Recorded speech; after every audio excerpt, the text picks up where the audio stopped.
د بریا ارواپوهنه. موږ ټول هیلې لرو، ټول هڅې کوو چې په خپل ځان او روان کې د یوه استعداد په شتون باور ولرو.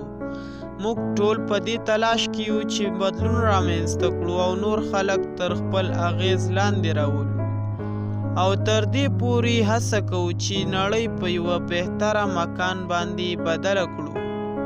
په همدې لحظه کې له خپلو غوښتنو څخه یوه په یاد راوړه.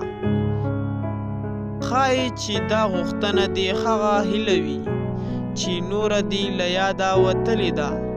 څه فکر کوې؟ که چیرې دا غوښتنه ستا په وجود کې د یوې هیلې په ډول پاتې وای، ستا په ژوند کې به څه حالت راغلی وای؟ د دې ویډیو په کتلو سره موبایل بند کړه او یوازې د هغه څه په اړه فکر وکړه چې ژوند کې یې له زړه څخه غواړې.